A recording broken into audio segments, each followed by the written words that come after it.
curves. Take the demand curve, which is the one on the left, where the D is. As you go down that line, price declines and quantity increases. Fine. Because at lower prices, people will demand higher supply, higher quantity. Take the supply curve, and moving again from left to right, as the price increases, supply will increase. Obviously. Now, just like everything else, the simple process of supply and demand, a perfect market as it's called, very seldom exists in reality, in the real world. Let's take just two examples. And you can play around a lot with supply and demand curves. Take them home and just play with them.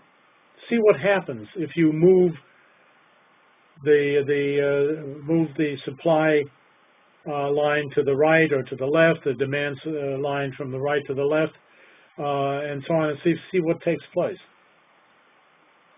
I've just put in two perversions of supply and demand. One is the price control case, and the other is the subsidies case. Now, unfortunately, governments fiddle around with price controls all the time. In the case of a totalitarian country like the Soviet Union, all prices are administered prices. There is no such thing as an equilibrium price. The price is determined by the government, having nothing to do with the demand and supply functions. And that's why they had shortages all the time. And that's why von Mises, in his famous article in the 1920s, which made his reputation, concluded that economic rationality is impossible under socialism, because you don't have price signals. Price signals don't exist with administered prices. They don't signal anything. They don't tell the markets anything. But governments will take actions which are economically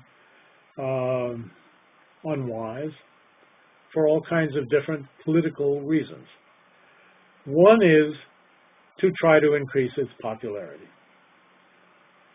If the supply of a particular product declines because of a natural disaster, let's say, move the supply line to the left, the supply declines, the demand, however, stays the same, the demand function stays the same, you will find that the price will increase because there will be lesser supply with the same demand. The price will increase. The government may then decide, well, this is not right. I mean, poor people can no longer buy this product. It's being overpriced and so on and so forth.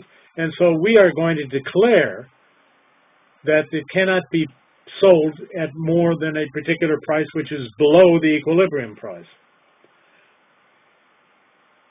And that's in the price controls chart is the, AP, administered price.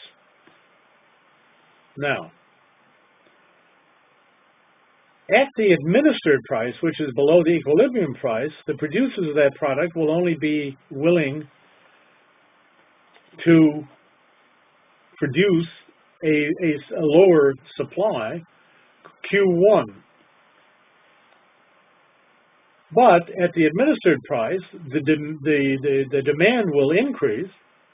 People will say, oh, well, and that will come to quantity too. I can get this product at a lower price and everything. What will happen, of course, is that the markets will run out of this product very quickly, And the space between Q1 and Q2 will be a shortage.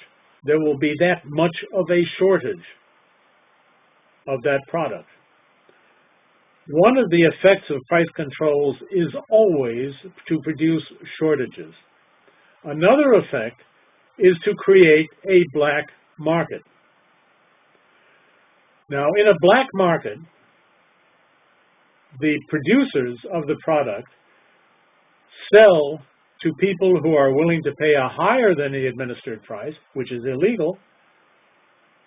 It may not be illegal for them to buy it at the higher price, but it's illegal for the producers to sell it at the higher price, so that these sales are not announced and they don't pay sales tax on them and so on and so forth. And so some people will be able to get the product despite the shortage by paying a higher price. So what actually happens as a result of this black market is that richer people are favored. Because if you're wealthy enough, you can get the product, even if there's a shortage of that product, by paying a higher than equilibrium price for it.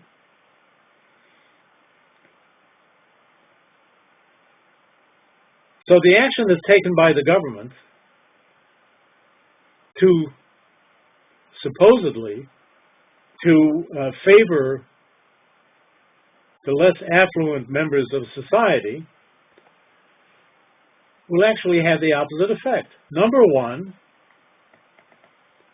they will be less likely. All right, here we go. Okay, I'm on again. They will be less likely to be able to get the product at all. The shelves will become bare very quickly.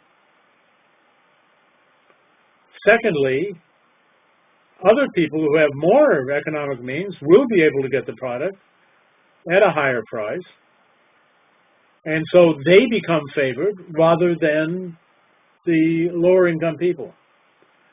So then what does the government do? It will establish rationing.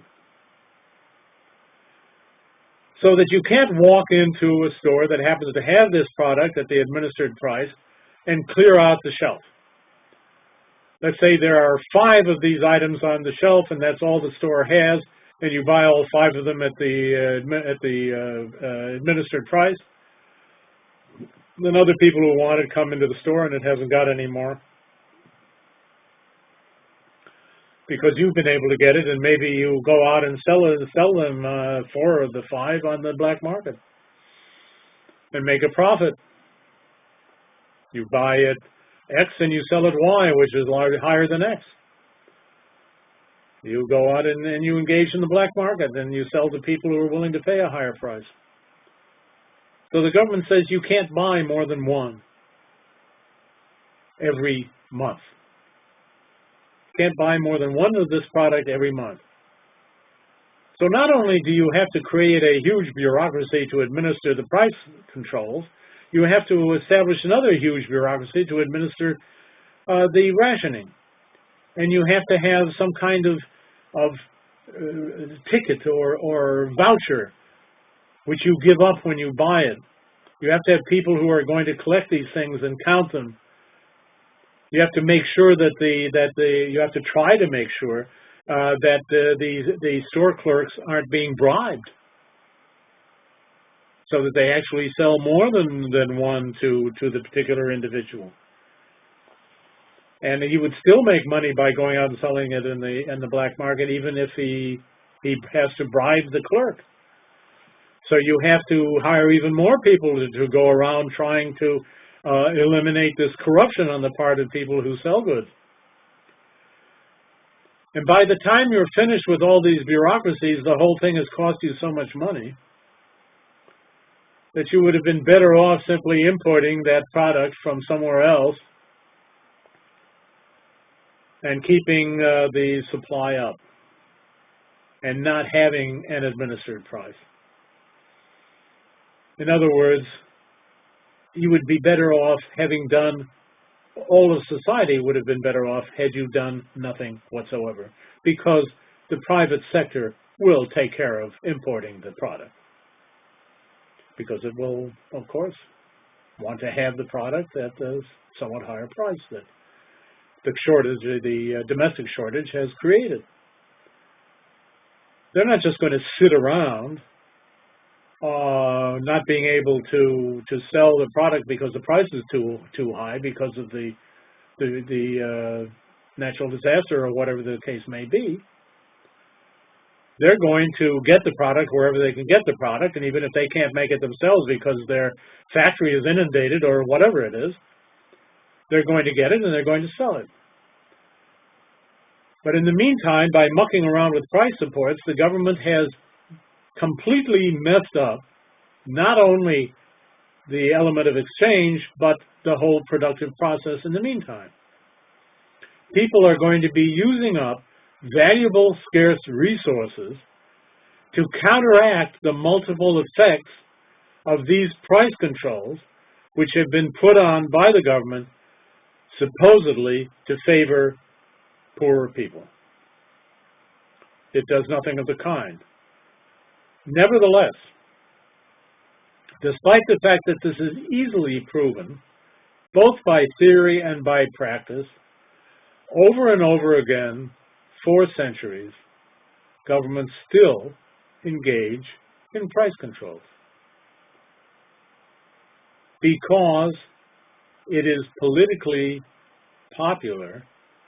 People don't realize what's going to happen, and in the meantime, the government can take credit for trying to favor poorer people. And it'll take a while before the poorer people realize that, in effect, they're not being favored at all. Quite the contrary. But, again, you have to understand the principles behind it.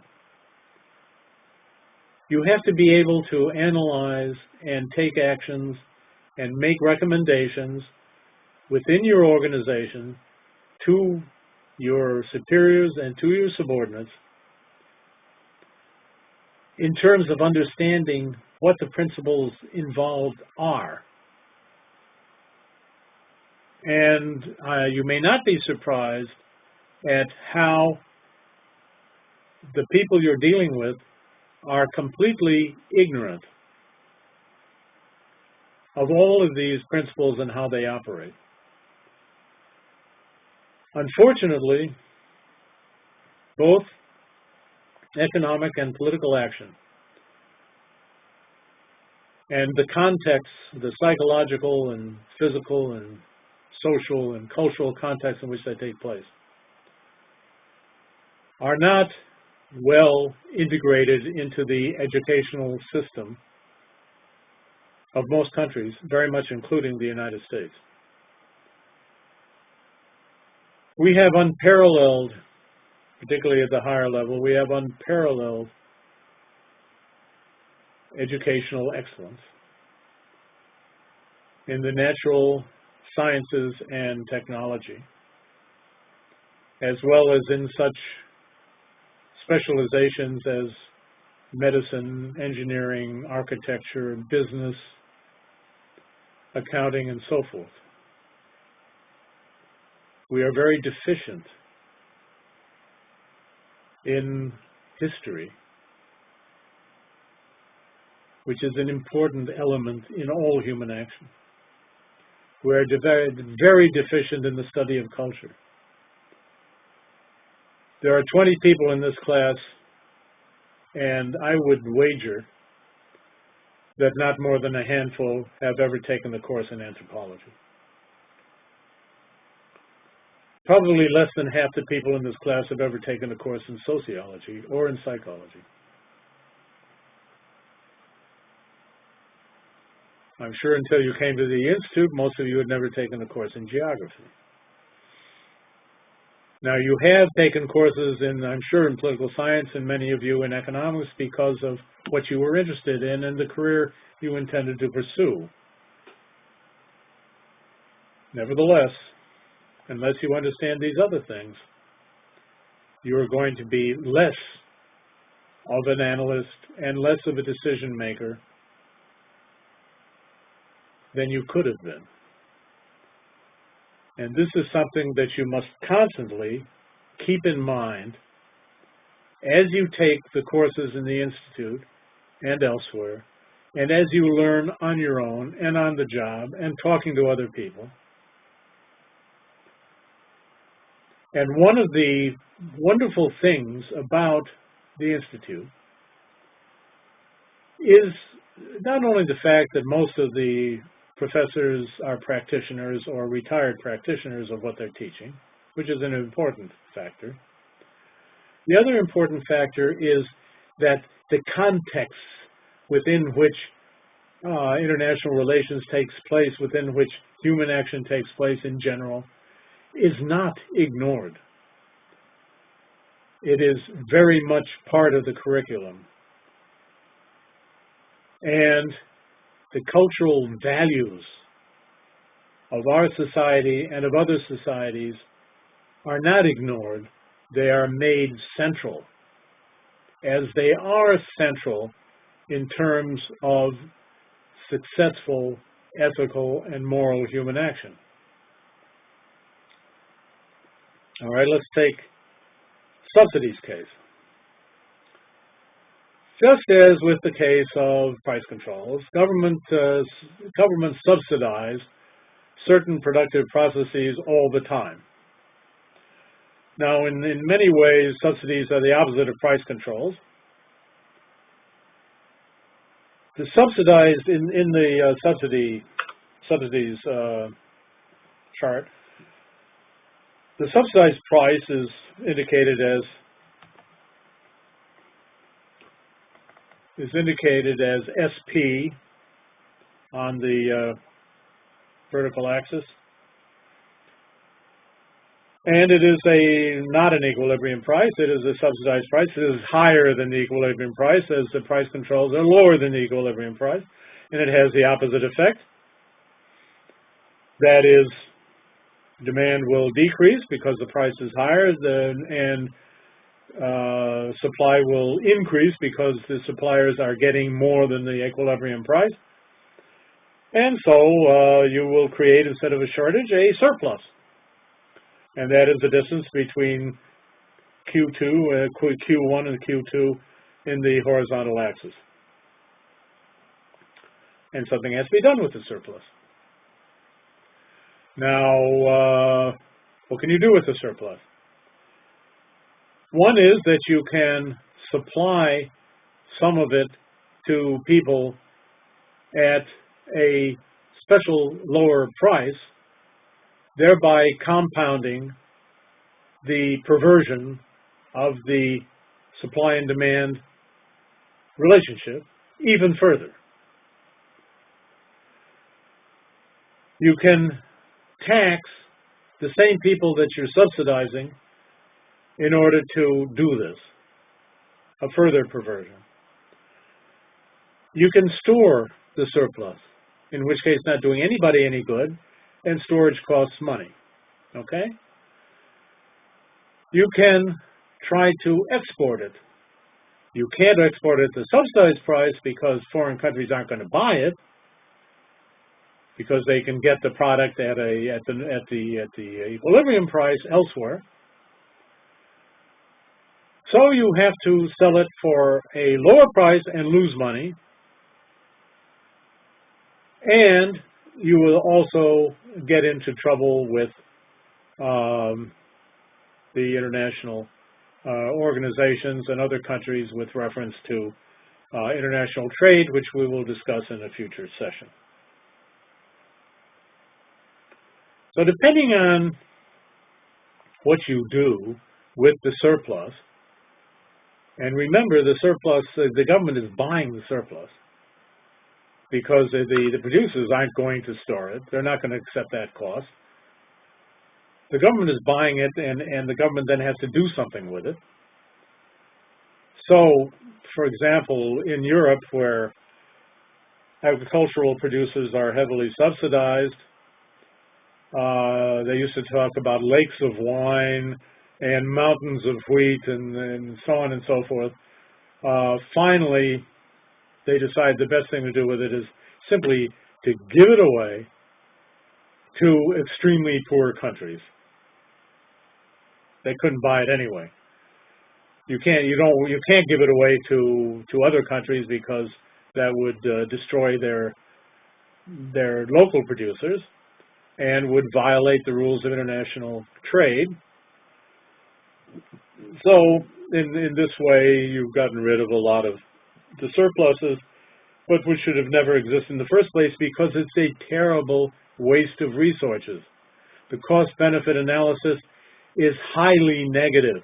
The cost is very high, the benefit is very low and limited only to a certain smaller group of people. Agricultural price supports in the United States, which have been going on since the Depression, benefit at the most 1% of the population. Farmers as such are 2% of the population, and they don't all get price supports. The ones who do get it, however, a very small percent of the population, and they have the joke in Montana, for example, that if you want to double your income, put in another mailbox. Maybe you'll get another government check. It makes absolutely no sense. No economic sense whatsoever. And agricultural price supports have been voted against, or rather elimination of agricultural price supports has been voted by the House of Representatives many times and always fails in the Senate. Why? Because in their wisdom, the founding fathers of the United States assigned every state 2 senators.